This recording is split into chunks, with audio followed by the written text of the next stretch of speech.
Welcome to the Arizona State Museum on the beautiful campus of the University of Arizona, where we're inside our pottery vault.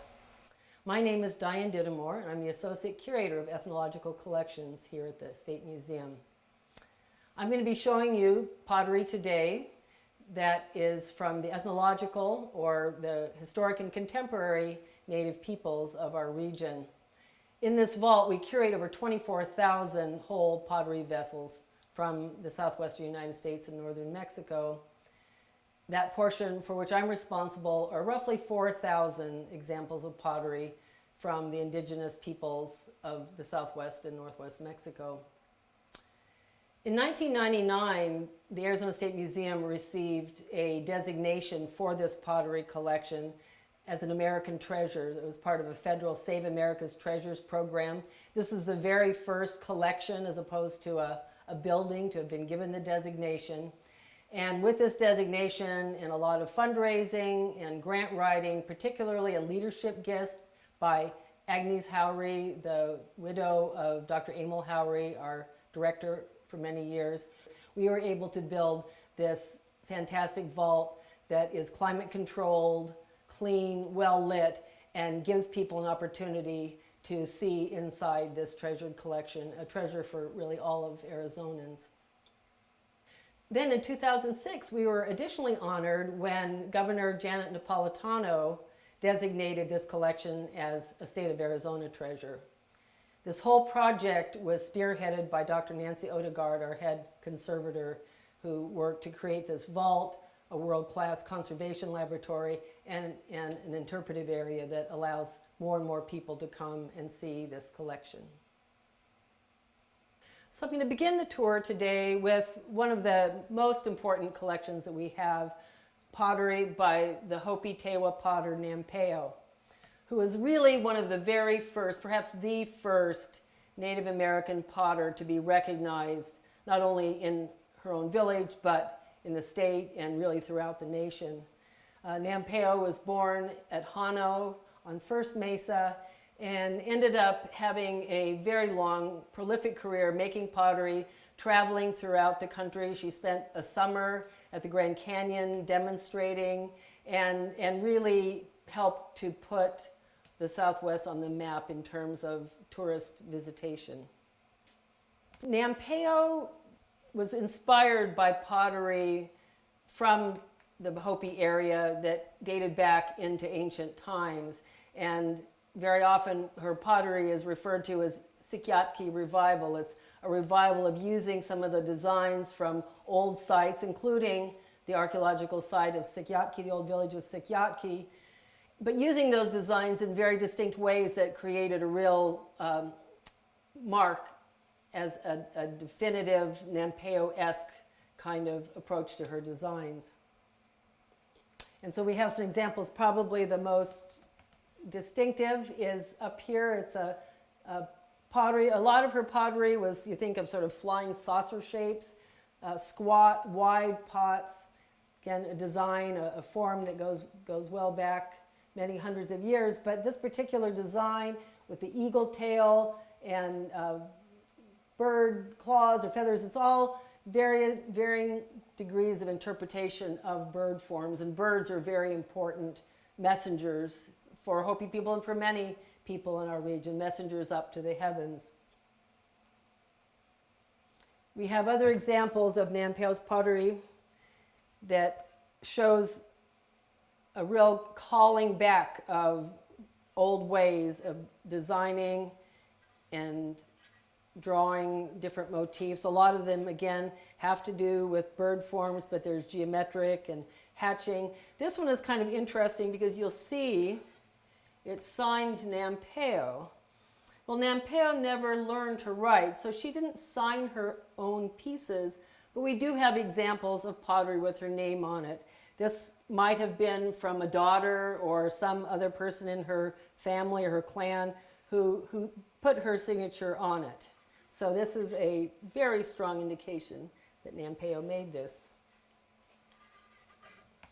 Another example of a signed Nambe piece is this one, which is very fantastic, the name J.R. Willis. Well, J.R. Willis was a Gallup photographer who did a lot of photography, made postcards in the early 20th century, and I'm sure he photographed Nampe, but at the time he collected this and had his name put on it.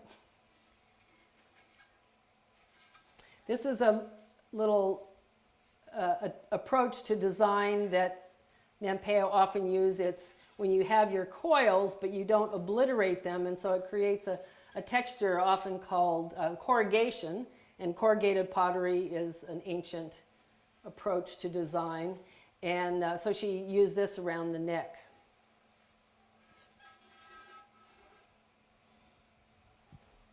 So Nampe had 3 daughters that all became potters, and here's an example of a very flat flying saucer shaped bowl, and it's signed Fanny Nampe, is one of her 3 daughters. And this has a design that often is called bat wing, although I think these are bird wings. This design you find in archaeological pottery going back hundreds of years. And then this hatching, this cross hatching, which has been described by Hopis as a reference to their migration from different parts of the Southwest where they all coalesced on the Hopi mesas. So this is Fanny Nampe.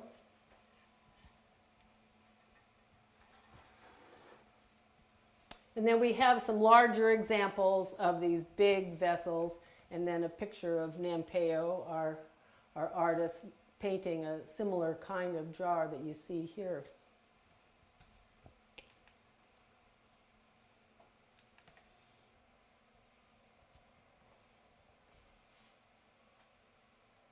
We have examples of pottery by Nampe's children, grandchildren, down to the great-great-grandchildren, so some of them are here.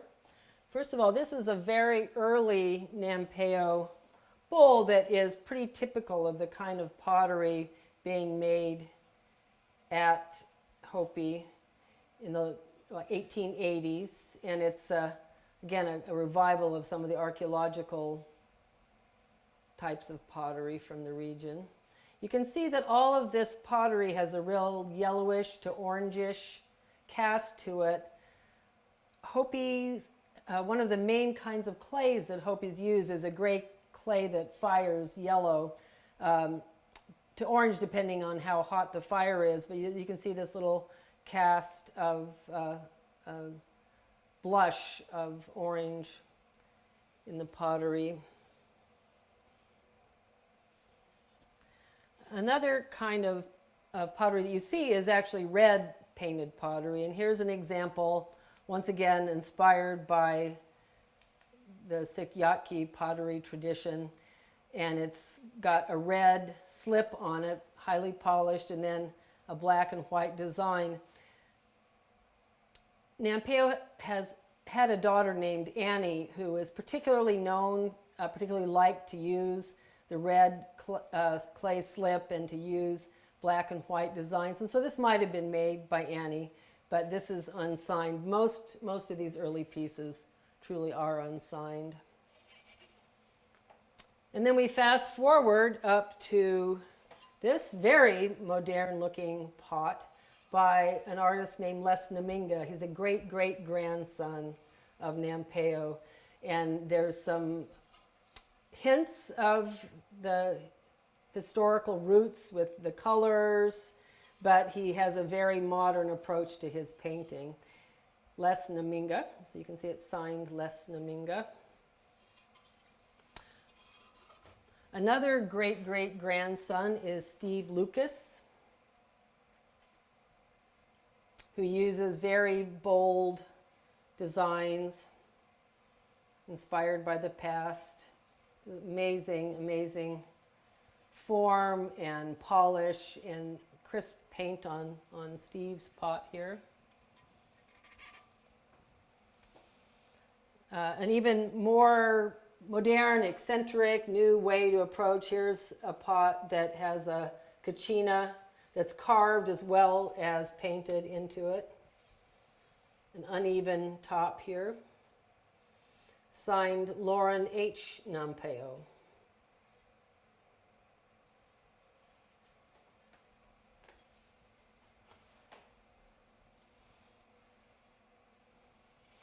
And here is just a lovely, lovely bowl with Sityatki type designs by Haisi Nampeo, a great granddaughter.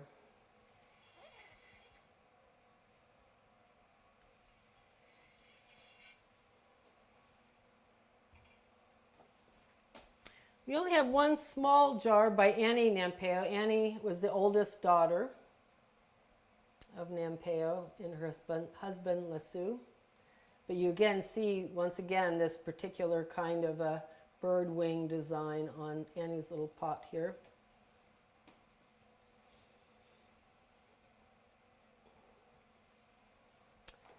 And a lovely jar with that same migration design, signed by Fanny.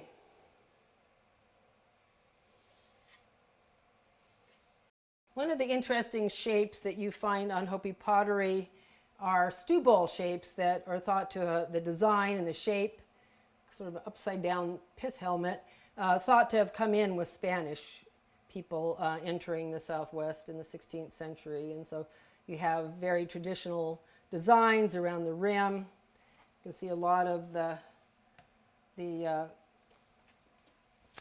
markings that show that this pot was started out in a basket, because you put your clay on the bottom of a basket to start your pot. But the shape with these real flaring sides is a Spanish introduction.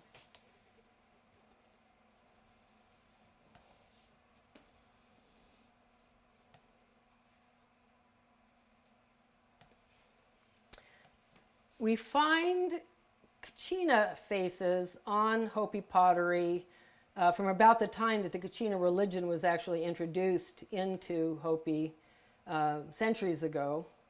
But it was clear that when potters started making their pots to sell, once people came to the West on the train or then later by car, that people really ended up being so entranced by the Kachina faces, the Kachina religion, the dances, that you see a lot of pottery with faces. And so here's an example.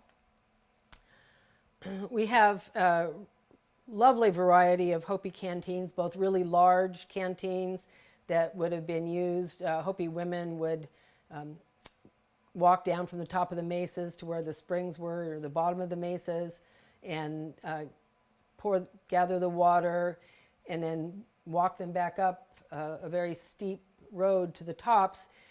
I'm assuming that these large canteens probably held 3 gallons of water, and if you've ever held 3 gallons of water, it's heavy, and these pots are very heavy. So these women were tough. They definitely were strong to be able to port water with these canteens such distances uphill. This kind of shape of a canteen with the big fat belly was based on a Spanish canteen form. And I think as once again we had our visitors coming, they're coming to the Grand Canyon, they're having the great tour of the West, that these would be these kinds of small examples of local artisans' work that they could put in their satchel and not have to like bring the whole large canteen back with them. And wonderful little designs. This is an example of a canteen with the sun kachina, or the tawa kachina.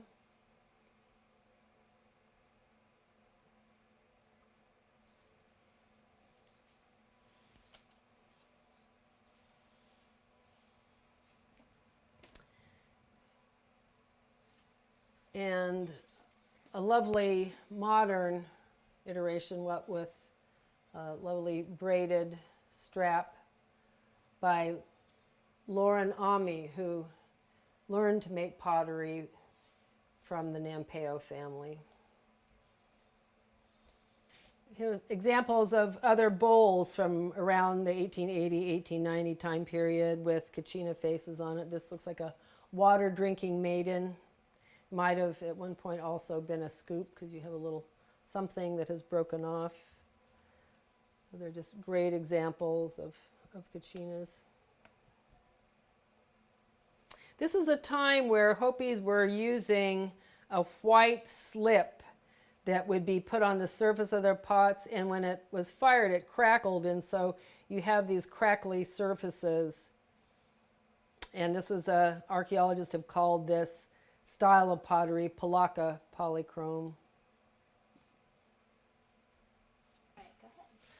Here's just some other examples of into the 1930s or 40s probably. This particular bowl that has the kind of beige interior and then a stunning red iron oxide on the exterior with very bold designs that are recalling Sikyatki designs of the past.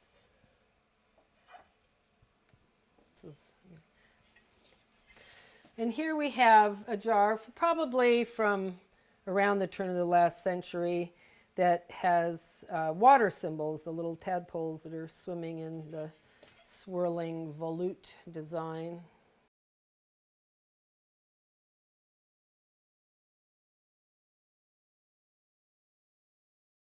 It's another lovely Kachina face.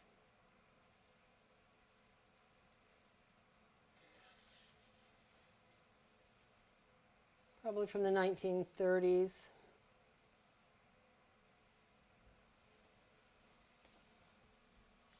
You can see the kind of changes that would have been made if you were to be making this and you figured someone would be hanging it on the wall. There's this little extension with the cord for hanging. The lovely pair of birds designed with long tongues.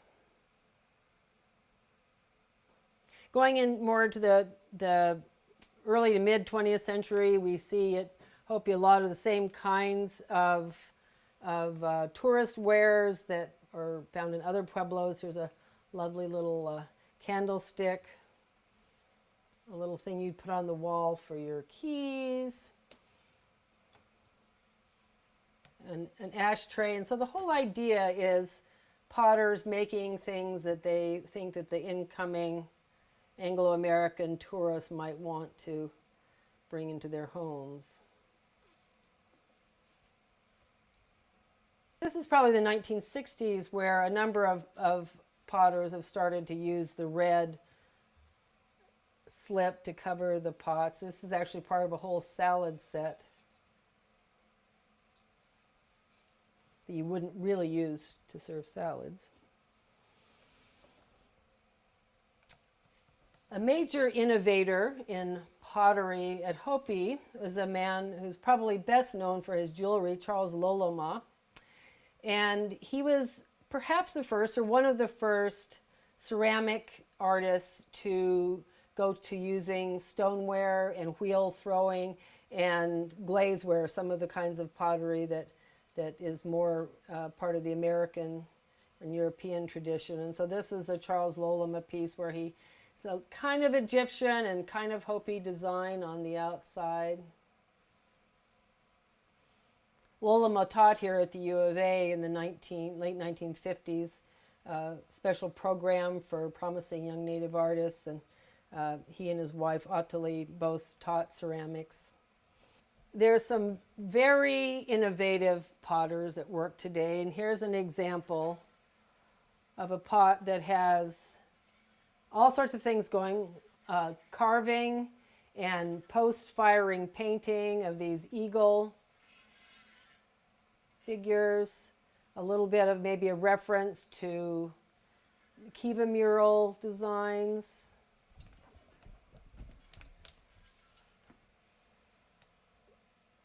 And around the mouth, it almost looks like an attempt to make it look like wood. So this is a very, very intricate type piece. Lawrence Namoki. He's actually called this pot is called Hisatsinom, which is the Hopi name for the ancestors. And so this is his interpretation of the symbols and signs of his ancestors. So moving away from Hopi, we are entering the shelves that have Zuni pottery. And the Pueblo of Zuni, south of Gallup, is known for a fantastic pottery tradition and some of the distinctive things about that.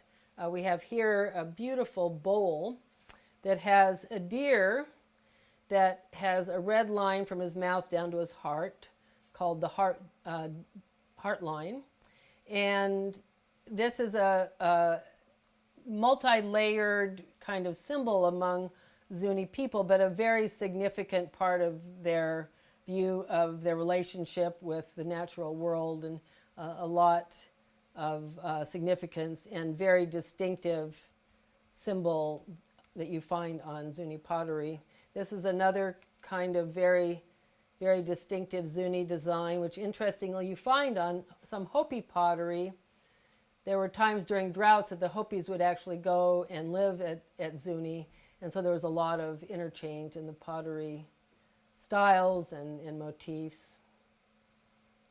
And so you have a bowl that is covered with a white slip, and then the red and the black designs painted on top.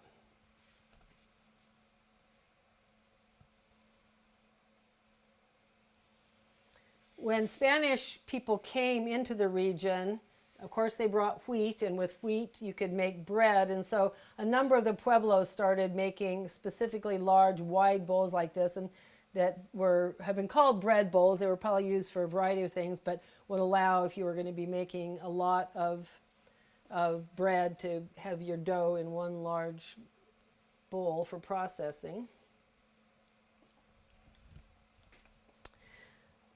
And one of the most distinctive pottery types for Pueblo people in the Southwest are these ollas, these large jars that women would balance on their head. The bottom of the jars are convex, and so that you could put them on your head, I'm sure would not be an easy thing, but it was a way to carry water from the stream back to your house. And amazing assortment of different designs that you would find on these jars, or ollas as they're often called, the Spanish word for water jar. And Zuni pots, many Zuni pots also have water-related symbols. Again, water very important in the Southwest if you're growing crops, and if you don't have a regular supply, that you're waiting for the rains to come to grow your crops to sustain your life. And so you find a lot of water symbols on Zuni pottery. This is a little frog bowl with an applique on the surface of the pot.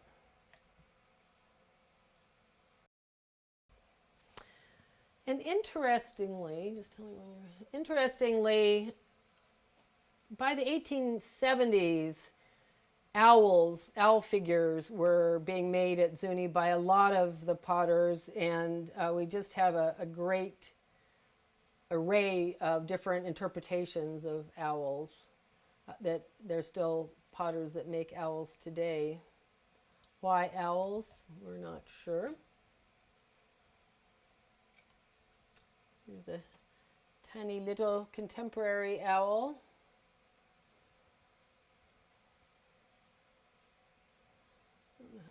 Zuni potters also made a canteen. Here's a beautiful design, a rosette that is thought perhaps to have come from Spanish. You think of this as being a design that you might find on the floor of a cathedral or some such in Spain, but with very distinctive little tadpoles around, again, invoking the love of a need for water. This jar has a little repair, and it's probably some kind of pitch that would allow, if you got a crack in your pot, to use it for a few more years. Can I see that one? Yes, you may.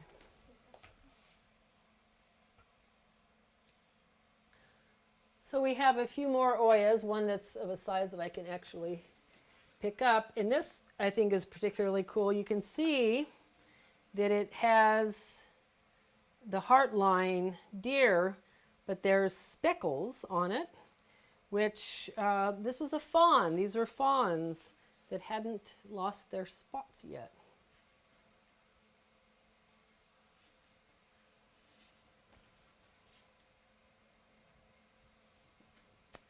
So heading on to the Pueblo of Acoma now. And Acoma pottery, like Zuni pottery, has a white base and red and black designs primarily. And you see water jars, the oyas. I'm going to pick up a small version of it. With really bold, a lot of floral designs. At Acoma, floral designs are popular.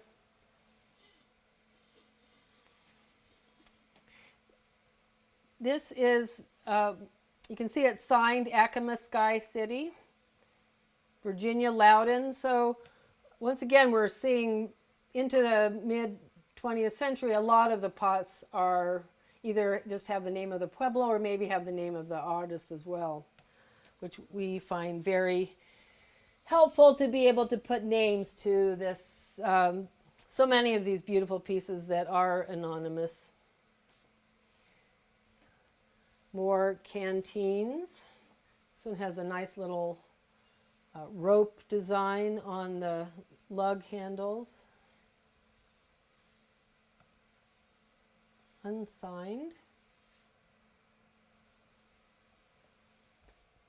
In addition to flowers, there's a lot of very naturalistic birds that you would find on Acoma pottery, and most recently it has been suggested with pretty good documentation that these kind of birds, these pairs of birds with the fruits, are thought to probably have been inspired from Euro-American design, say Pennsylvania Dutch. You imagine those wonderful carved and painted Pennsylvania Dutch chests that we know of from New England. And here they've been transported to Acoma Pueblo. In wrapping up Acoma, there are fantastic little figurative ceramic pieces that have been made at Acoma for many years. Here's a lovely turkey signed by Jesse Garcia, Acoma, New Mexico. It cost $12, probably in the 1960s.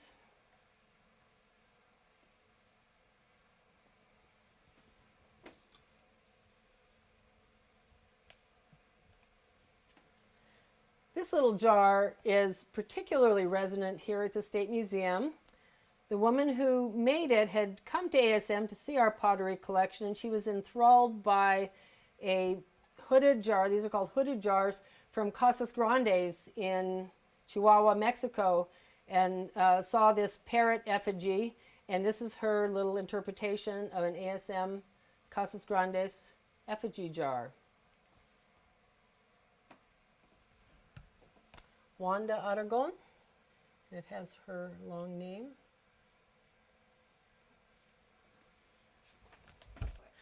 I've been talking a lot about this pottery that is made for sale. And these are examples of classic utilitarian pots, Hopi jars made for cooking, for storage of grains or water. And so you can see this one particularly with a lot of carbon on it to show that it has had a long life before coming here to the museum.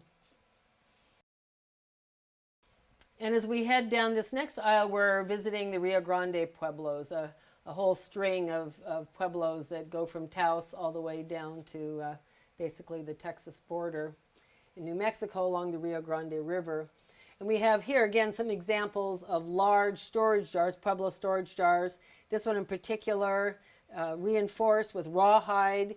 Once you have this filled with water or some other substance, it's going to be very heavy, and so it wasn't unusual to reinforce the pottery with hide to give it just a little bit more strength. Our next stop is Santo Domingo Pueblo. Once again, we have a large dough bowl with these distinct designs in little panels.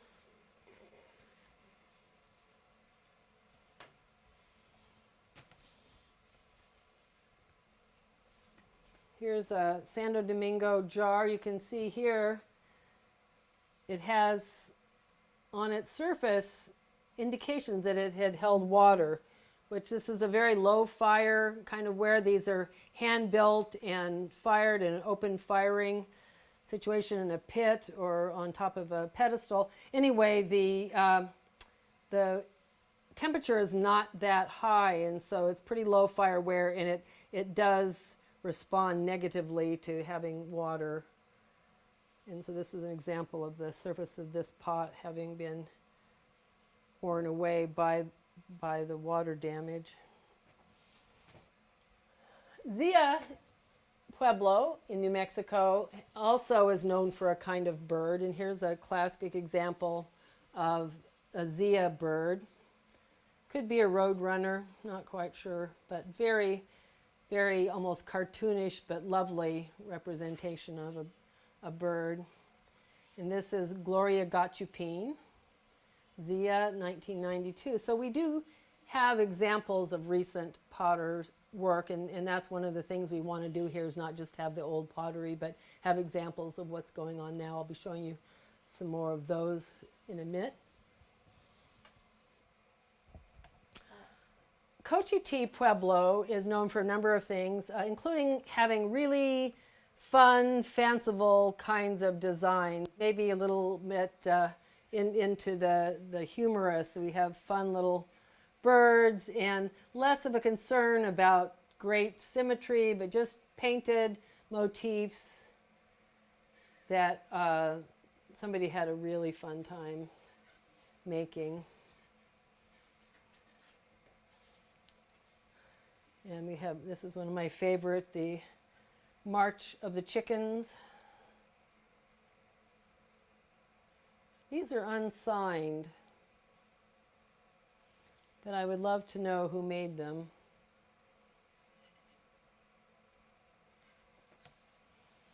The thing perhaps that Cochiti Pueblo is known best for are storyteller figures. And there was a potter, Helen Cordero, who was perhaps most popular, who really put storytellers on the map, as it were. We don't have any of Helen Cordero's, but we have, this is Ada Suina. So many of these are showing a relationship between an elder, whether it's a mother or a grandparent, and a child or younger folks, and really speaks to the connection within the families. And I think because of this, they're immensely popular, and so you can find them made by most of the Pueblos now, and maybe in other parts of the world as well.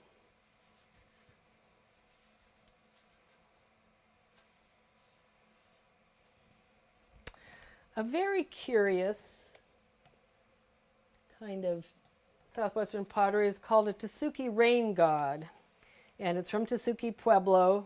Once again, other Pueblo artisans have made them too, but they were very, very popular over 100 years ago in New Mexico. And a lot of the stores in Santa Fe and Albuquerque were selling them, and they have a little bit of a central Mexico look to them. The thought is that they came somewhere from somebody's idea, but the idea of a rain god, again, appealing to tourists. There's so much of the esoteric that tourists find interesting with native culture. Well, now we're at San Ildefonso Pueblo, and this is one of our absolute most fantastic assemblages right here. It's a 12-piece dinner set that the black and white photographer Ansel Adams commissioned from Maria and Julian Martinez of San Ildefonso in the late 1920s. And of course, as a black and white photographer, you would need black pottery. And the story is that they would have the dinner parties, and they would have the white tablecloths, and they would have the white calla lilies and the black pottery. And I would love to have a picture. And you'd think that Ansel Adams would have taken a picture of his family, but so far we haven't found any pictures of the Adams family dining with this. These are salad plates, they're main plates, they're serving plates, all signed by various iterations of Maria, her husband, and then later her in-law Santana, when a few of the replacement pieces had to be made. And Julian had already passed away, so we have these just amazing serving dishes. Maria would make the pottery, and her husband painted, and this design that has feathers is a design, again, straight out of the archaeological pottery playbook. But she definitely turned this design into her own with her husband Julian.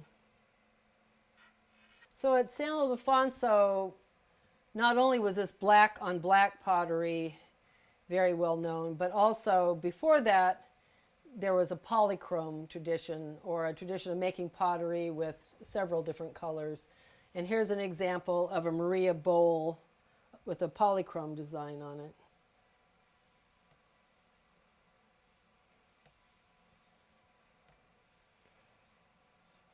You can see dragonflies.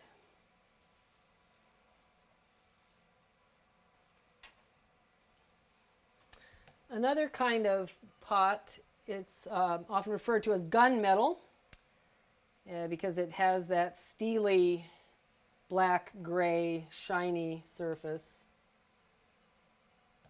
Also Maria Martinez. This is signed Marie as well.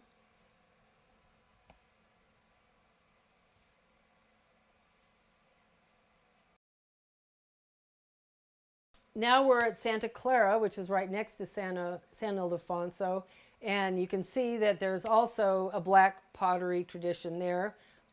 Have your lovely candlesticks and bird-shaped ashtrays, very thick, beautiful clay, some plain, some that has that black on black design.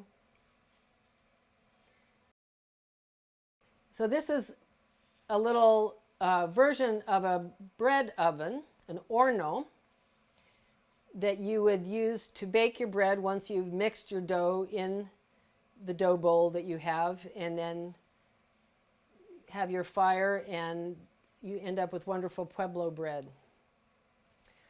Another distinctive thing about Santa Clara was taking your surface before it gets hard and carving into it in a very deep way. And so this is a beautiful jar, and you can see in a minute, this is the Oweengeh, or the water serpent design, by a woman, Barbarita Tafoya.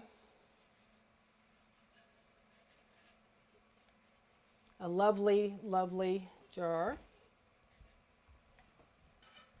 Another kind of pottery that's well known at Santa Clara is from the Tafoya family, where you have these beautiful plain jars, but there's a bear paw design pushed into it.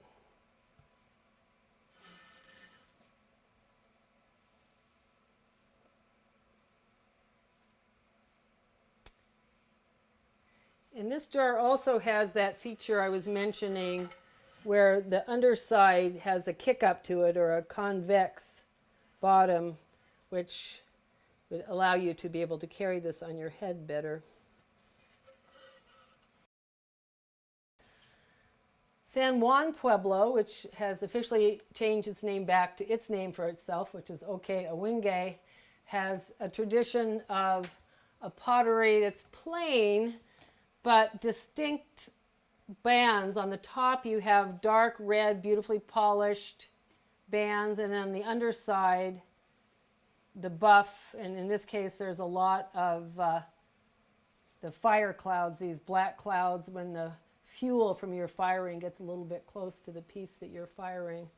But so San Juan Ohkay-Owingeh.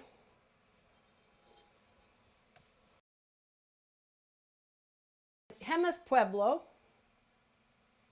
was one of the several pueblos that took up the idea of using poster paints starting in about maybe the 1930s, 1940s, where you have your native clay and you fire it, but rather than having the pigment stay with the piece, you're painting using just regular poster paint, and then you're not firing it again, or else it would have just burned off. And So this was looked at as, gaudy and horrific and a terrible assault on traditional Pueblo pottery, but I think it's since then had a little bit of a comeback, a veneer of because it's kind of has a retro look, and so I think there's some growing appreciation by some for these poster paint. And this is one of my favorite pieces in the collection. It was made by a woman who came to our art fair when the Arizona State Museum had an Indian art fair for many years. And one time she was leaving and she said, well, you really need to have this storyteller because it has a saguaro on it, and we're in the land of the saguaros. And so it's Helen Santo. Her name is just etched into the bottom. So here's our little storyteller saguaro ensemble. In the northern part of the Rio Grande, at Taos, Picuris, Nambe, some of those pueblos, the potters there have made use of a clay that has a lot of mica in it. So it's very sparkly. And as a utilitarian clay, or a clay for making utilitarian pottery, it's supposed to have very special properties that it's good for cooking in. And so you see these examples of jars with the shiny mica. And then beginning probably sometime within the last 50 years, an art pottery tradition has emerged where you take the idea of your micaceous clay, you make your pot out of the clay, but then you add micaceous slip and you end up with a really, really glittery, very lot of bling in these pots. This is an artist, Lonnie Vigil, who made this particular very, very glittery micaceous pot. And we have another artist from Taos Pueblo, Glenn Gomez.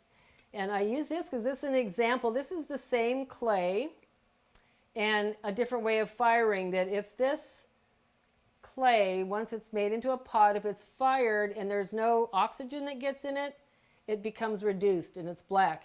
If oxygen is entered in during the firing process, it stays red. And so Glenn did a great job of combining these two colors in the same pot with the lid. In the early 1980s, the Arizona State Museum received a huge collection that had been assembled by Bill Beaver, who was the owner of the Sacred Mountain Trading Post northeast of Flagstaff. And he was one of the major promoters of Navajo pottery. A lot of that pottery comes from the area around Santo on the Navajo Nation. And so there's hundreds of pieces by different artists. Traditional Navajo pottery was very utilitarian. And here's an example. You can see it was well used for cooking. They're distinct in that they have everywhere between a very pointy and a pretty rounded bottom.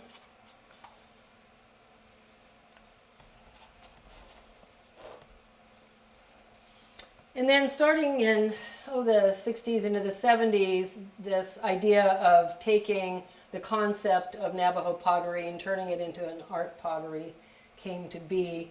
And I think a distinctive thing about Navajo pottery is that after it's formed and then fired, then a layer of pinion pitch, a heated pinion pitch, is put on the outside to make it more waterproof. And so by the time this technique went into the world of the art pottery, then you still have these shiny surfaces from the use of pinion pitch. And one of the leaders of this particular movement was a woman, Alice Williams Klang. And here's an example of Alice's work. Very, very shiny. So there's the pinion pitch, and then after it's been pitched, then the surface is often rubbed with some kind of an oil. It could be Crisco or some similar grease, and sometimes wax paper, to give this incredibly beautiful surface. And one other aspect of the aesthetics of Navajo pottery is using these fire clouds, using the fact that when your firing fuel gets kind of close to the surface, that it smudges it, and that's part of the aesthetic look as well. And so this is a beautiful example of a jar of Alice's. There's another jar that is, there's an artist who lives in Silver City, New Mexico, Romain Begay, a Navajo artist, studied ceramics, and he is actually a major producer of stoneware. And some people might have seen him at street fairs, at the Santa Fe Indian Market, at the Heard Museum. And these are utilitarian. You can buy them and you actually do things with them. You can buy cereal bowls. You can buy water pitchers. And this is a very large jar that's sort of inspired by the idea of a Greek urn, but with a Navajo holy person face and then the feather added. So Romain's work is really fantastic, and we were glad to have been able to acquire one of his works here. So this is a Navajo wedding jar by a potter named Betty Many Goats. And you can see it has a whole bunch of horned lizards on it. Betty described this as her horned lizard storyteller wedding jar. And she definitely is has been one of the most prolific Navajo potters. And this is truly a masterpiece of Betty's. Here completes our Navajo pottery collection. One of my absolute favorite that shows immensely lovely sense of humor is this pot, also by Betty Many Goats, called the Duck and Donut Pot.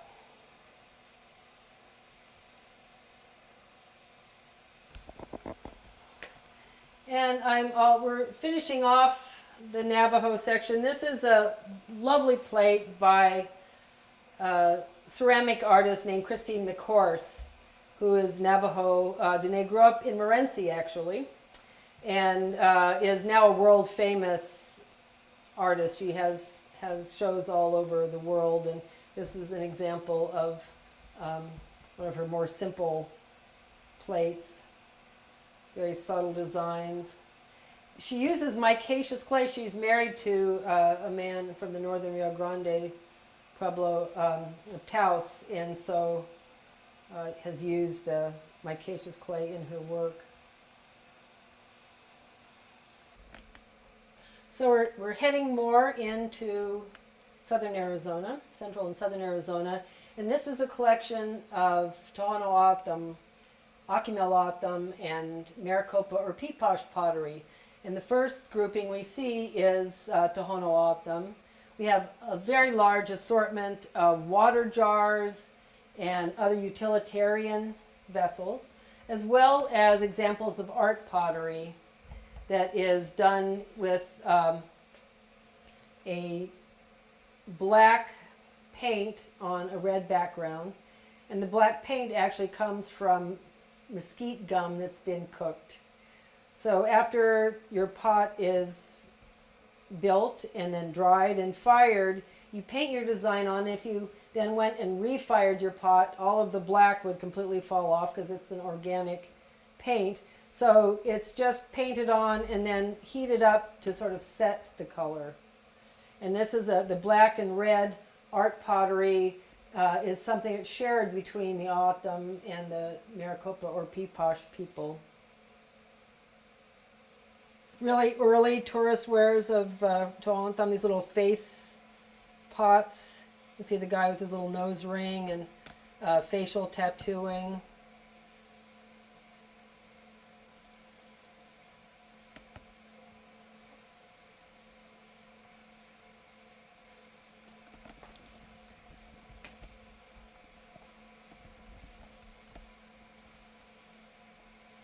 It's an early O'odham figurative pot.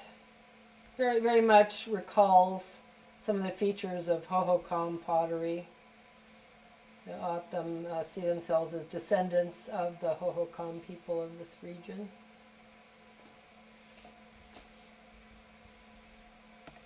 So we have some examples of cooking pots. Examples of a cooking pot, a bean bean pot. There are out them that swear that the best way to eat beans is from beans cooked from a ceramic pot like this. Pottery made by a very beloved artist named Laura Kerman, who's starting, I believe, in the 1960s. She was one of the first, maybe the first potter to get an electric kiln, and she makes these wonderful little genre figures. And you can see here this particular woman is gathering the saguaro fruits, and this woman is cooking the fruits to be made into a syrup, to ultimately be made into saguaro wine. Here we have an assortment, and I'm not going to pick them up, but here we have an assortment of decorated jars that would have been the type that could have been used for holding or carrying water, but also had the important task of being for serving the saguaro wine. The designs, particularly in this one, are reminiscent of basketry designs on basketry as well. I'm going to take this tag off and then remind me to put it on.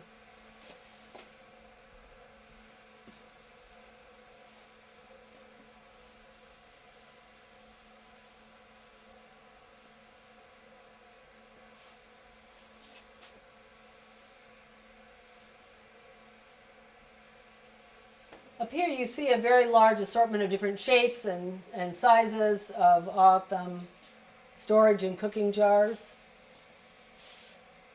And here we now arrive at the black on red pottery of the Akimel or Pima, and also the Piposh or Maricopa. And as I showed you with the Tohono, we have again a red polished pot with designs painted in black using mesquite paint.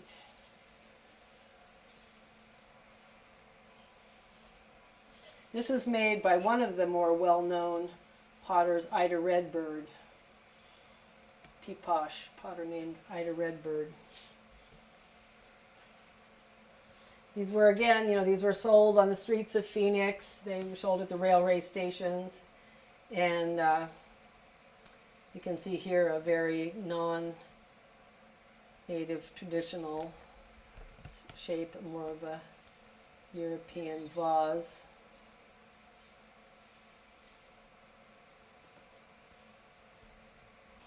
Some of the pottery is black on white, and this shows particularly well the fact that the Maricopa or Piposh people are actually human-speaking folks related linguistically to the people of the lower Colorado River, the Mojave and the Quetzan. And they left the river in the early 1800s, as a result of warfare, and they came to live in two different districts on the Salt and Gila River reservations in the Phoenix area. But this human pottery tradition has a lot of figurative elements, and so here's a great example of a two-faced stirrup jar. And here are some examples of pottery from the Colorado River. Mojave, the very bright red. This is against a sort of orangey background.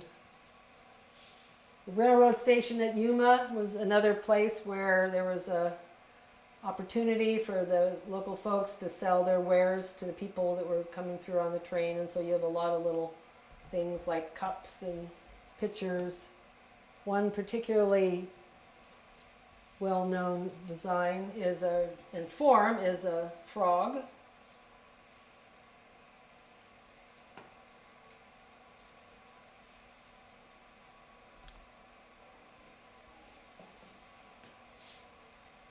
Here's a more recent example of a Mojave two-headed effigy jar.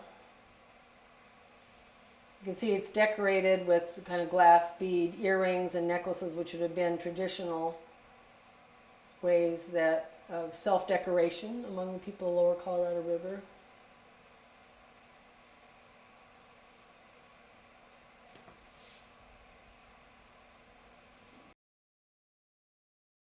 So we like to use these end caps to highlight some of the more, the larger pieces in our collection because they fit, but also more recently acquired major works. And so here's a few. This is sculpture that we just got from Stephen Strom of Sonoyta.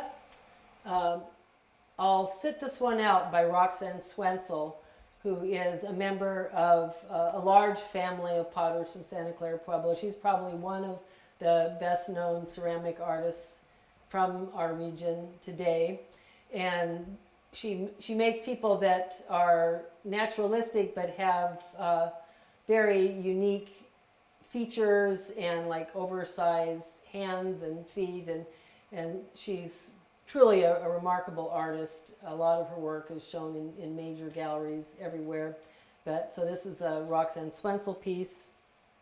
And it's a nice little contrast with this very traditional black jar with the bear paw design from Serafina Tafoya. So it sort of shows the generational shift from pretty traditional styles.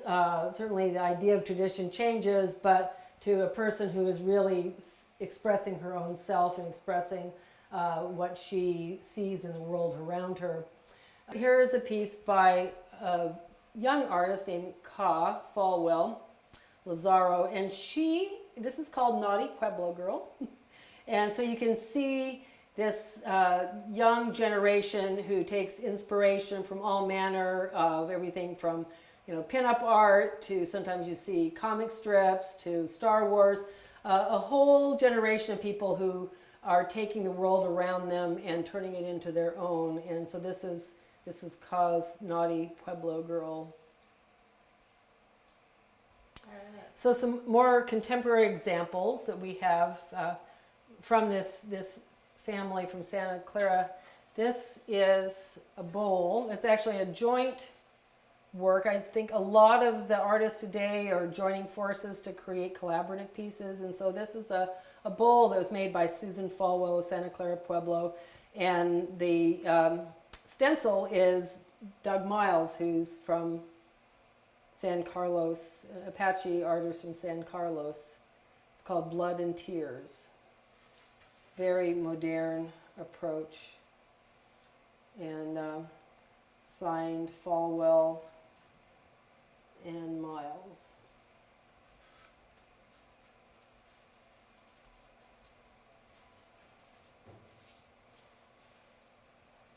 This is Susan Falwell's interpretation of a design and art style called ledger art. And it's primarily the plains, where you had plains artists given pencils and pens, and they were given old ledgers, old paper ledgers, because that was the paper that was at hand. And so this is Sue taking the idea of Pueblo ledger art and making it her own. I particularly love this. The artist used to live in Tucson, and that particular scooter is one that I own. It's a Vespa. So my Vespa is on, it's probably that one because it's blue. My Vespa is on ledger pot. The pot itself was made by Susan's mother, Jody. Jody Falwell was really the originator, the mother of contemporary Pueblo pottery, starting back where she was entering things into Indian market at Santa Fe that people didn't know what to do with because they were filled with social commentary. They had unique shapes, and this is an example of a smudged ware jar of Jody's. Another real ringleader in the world of contemporary Pueblo pottery is Virgil Ortiz of Cochiti, Pueblo. Really, really bold. Some of his work has to do with otherworldly creatures and the apocalypse and all manner of social change, but using, again, traditional pottery, traditional clay designs, but really having a whole new vocabulary of design and shapes, and once again, lots of social commentary. All right. This is a recent acquisition by a Hopi artist named Walatowa, who is a foremost ceramic artist, just amazing design and painting, and his whole world, the way he looks at it, is how Hopis relate to other major cultures in the Western Hemisphere, and he sees a lot of connections between Hopi going down into Central and South America. And this particular piece was inspired by the shape of a Mayan jar with designs that are very Hopi. And the way he describes it is, this is how Hopi pottery might look if Europeans never arrived at our shores. And so he's looking at connections among the indigenous cultures of the New World. So we're finishing our tour today with pottery from Mata Ortiz, Chihuahua, Mexico. And these are works that were created by people living not too far from the archaeological site of Paquimé in Chihuahua, and inspired by the ancient pottery that came from Paquimé. Some of it was made actually to sell to people with the idea that it really is ancient. And so we have examples of these pretty funky fake fake Casas Grandes pots made by potters in the region. But there was one of the potters named Juan Quesada was identified as somebody who made these replicas, and yet looked at as a true artist himself. And so he was encouraged to make his own pottery and sign them and own his work, which he has. And in the ensuing decades, hundreds of potters have flourished in the town of Mata Ortiz and its environs, making just fantastic pottery. And so the Arizona State Museum was the very first museum to give Juan Quesada a one-man show back in the late 1970s, and this is one of the Juan Quesada pots that we were able to get at the time. And so you can see that it has the designs, the color, the motifs that looks like some kind of a parrot motif, and the snake growing out of the rim, the common things you would see in the pottery from Paquimé. Only in this instance, he actually signed it Juan Quesada.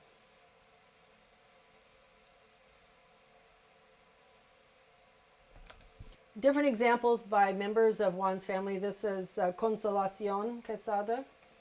And you can see texture here that is used with a hacksaw blade, and it kind of looks woven. And so this is a design style called tejido, or woven. But beautifully, beautifully formed pottery.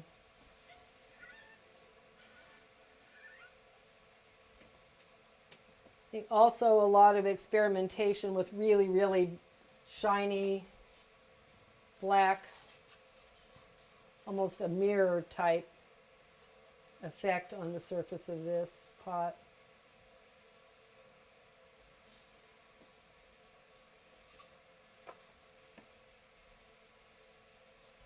They're signed. This is Nina Ortiz. There's a number of families that are involved in this pottery making in Mata Ortiz. More recently, some of the folks had a great time drawing animal forms and plants. This is a jar. A lot of these motifs look like they're from the Mimbres painted pottery style from the Silver City, New Mexico area, the ancient Mimbres potters who had a whole wealth of animal representations. And this one has many, many of them.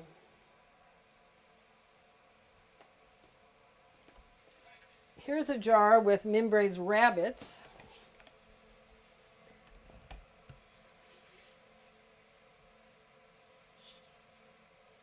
With checkerboard, the fine painting on these is absolutely astounding and fantastic. Even had some rabbits on the base.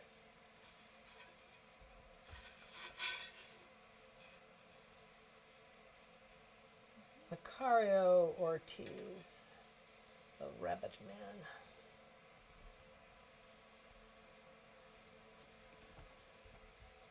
So this is just an introduction to some highlights of our 4,000 historic and contemporary southwestern and northern Mexico pottery. Thanks for joining me.